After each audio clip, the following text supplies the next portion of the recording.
there will be situations that you have to go through. Not every hardship in business is optional. For example, in 2019, 2020, can't quite remember what year it was. It's the only time it's ever happened to me, thankfully. But I was sued by someone, right? So my only ever legal case, I've never been to court. Thankfully, never went to court. I've never committed like a crime. Like I'm a pretty clean slate, right? So I got sued, and you get the legal letter through, and it's like the first time seeing this thing, and I'm freaking out. It wasn't for a substantial amount of money. I think it was for somewhere in the region of £10,000, right? But bear in mind, it's 2020. Yeah, I'm making six figures. I've got BMW i8. I've just moved out into my own flat. Yeah, it was a dinky little one bed flat in Barland Street, but that's where I lived. And it was basically over a property purchase. And you know the funniest thing? In fact, I'll tell you the funniest thing in a second because it makes this story so much sweeter.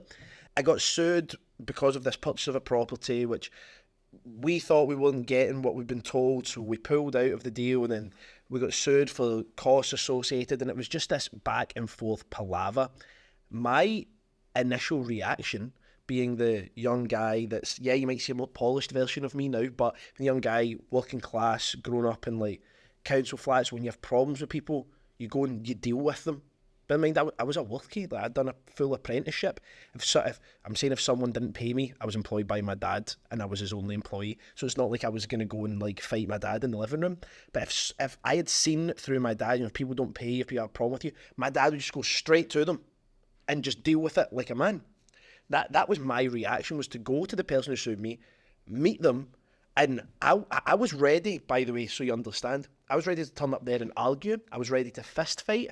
I was ready to do anything because I was this emotional and angry and pissed off about the whole situation. And I reached out to, friend, advisor, mentor, business partner, call him what you want, Paul McFadden, for those of you that know him. And I said to Paul, I was like, Paul, I'm freaking here. Like, it's not so much about the money, albeit we're buying and selling, buying and selling, buying and selling. There wasn't a time, that year was probably the first time I ever seen over £100,000 in my bank. But it wasn't at that point in the year. It was like way, way, way later in that year. So I'm looking at this and I'm like, what do I do here? It's not so much the money. I can have the money. Like, we can get the money together and pay it, like it's no issue.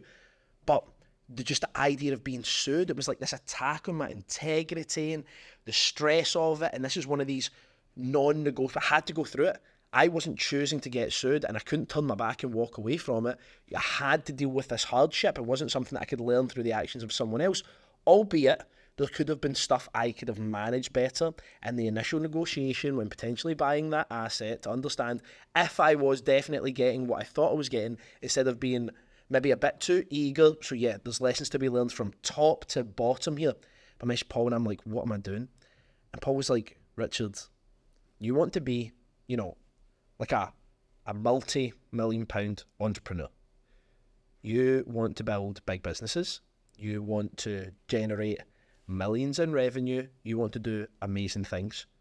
You're going to get sued a lot.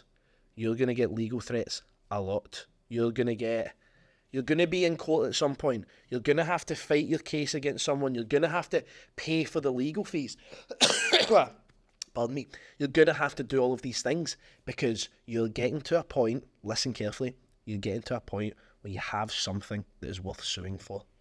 Whether that is the money, the reputation, an asset, a woman, whatever it may be, you're now at a point in your life where you're worth suing. You're worth someone going after you because you can pay them in some way, or because they're jealous of something, or because it's a good story, or, I get featured in newspapers reasonably often now. I've had stuff on TV. I've been on Sky Sports, not an athlete, but whatever. I've had all of these different things. So I'm starting to get enough notoriety that it puts enough of a target on my own back that people will go forward and try and do something with that. Now, since that point, we're pretty much 4 years ahead, because it was the start of 2020. Because it was during a lockdown or something like that. It was just a whole palaver of a situation. Now, my initial reaction, being brash and angry, was, I'm not paying him anything. I'm not paying him anything. He can chase himself. No way. I'm going to stand my ground. And by the way, you know what's so funny? I talk about not taking advice from people who haven't done what you want to do, or not taking advice from people who are below you in the command chain. What I mean by that is, it's a very simple kind of setup that I use, and it comes back to like the military basically. If you are a private in the military and you are, you know, in a base, you look out and you see, you know, 500 enemy vehicles coming towards you, do you think by telling the private beside you anything's going to happen? Or do you think you should get a jog on and go and tell the general or the sergeant? I don't quite know the ranking system. But basically, when you have a big problem, you speak it up the way in the command chain. You don't talk to your friends, you don't talk to mum, dad, unless mum and dad are multi 7, 8 figure entrepreneurs that can really assist you with this.